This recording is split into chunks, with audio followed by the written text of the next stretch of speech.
Jumpa lagi Kisanak. Komisi Penyiaran Indonesia atau KPI sedang dilanda isu heboh. Pasalnya, ada aduan seorang karyawan lelaki pada lembaga itu yang merasa dilecehkan bertahun-tahun. Hal ini berawal dari sebuah pesan WA yang viral.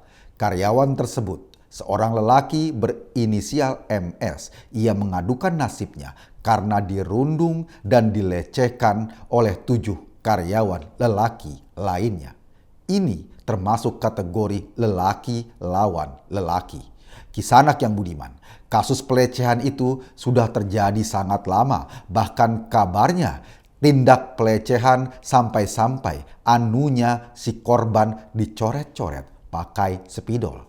Mirip dengan kartun krayon Shinchan yang menggambarkan anunya sebagai gambar gajah.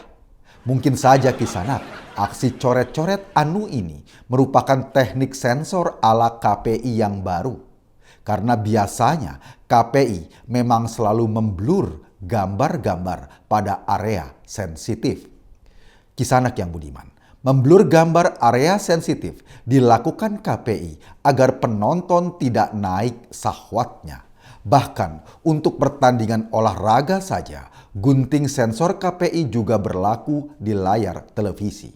Ketika kita menyaksikan acara olahraga, saking banyak blurnya, kita serasa sedang menyaksikan nonton bokep Jepang.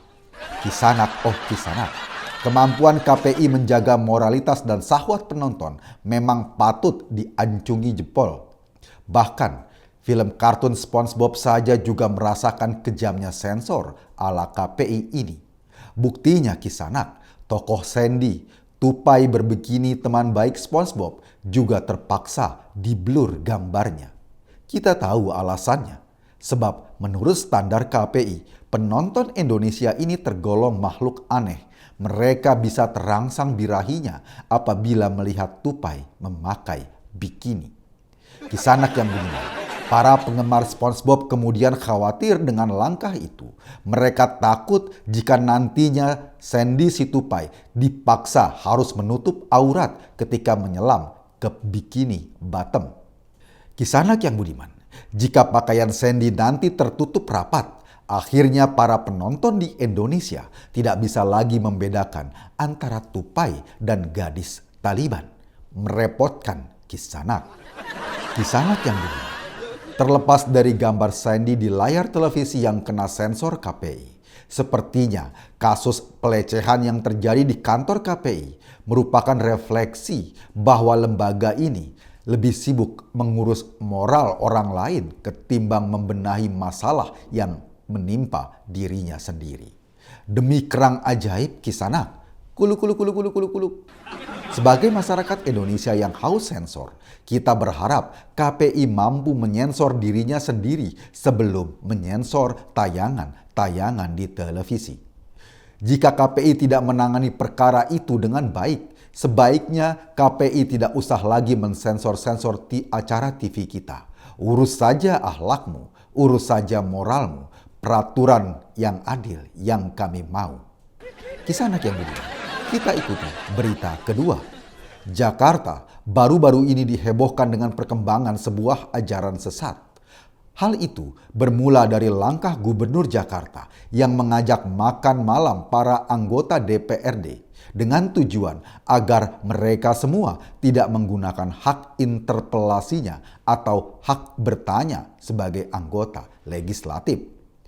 Nah, seluruh dunia juga tahu Kisanak malu bertanya sesat di jalan.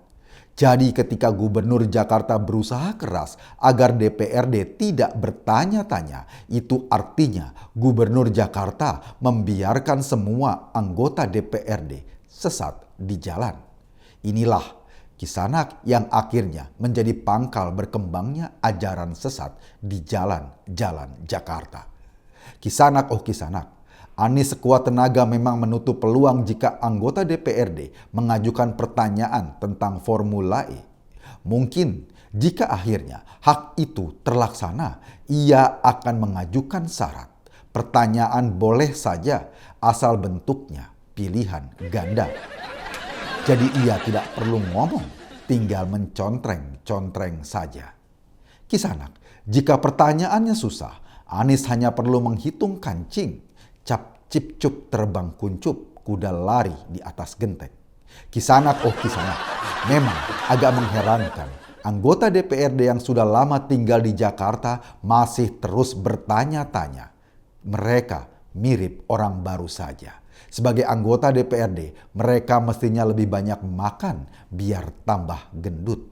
Untuk anggota yang sedang diet keto, makannya bisa dibawa pulang. Hal ini penting untuk menjaga imunitas tubuh, apalagi di zaman pandemi seperti ini. Karena itulah, gubernur mengajak anggota-anggota dewan itu makan malam, tentu saja dengan diniatkan sebagai santunan kepada anak yatim dan fakir miskin. Ini semua agar pahala orang yang mengajak makan tetap dihitung sebagai ibadah. Alhamdulillah, Kisanak. Setelah diajak makan malam, para anggota dewan itu kekenyangan. Setelah pulang, boro-boro mau bertanya kepada gubernur. Mau pakai sepatu saja, mereka susah jongkok saking kenyangnya.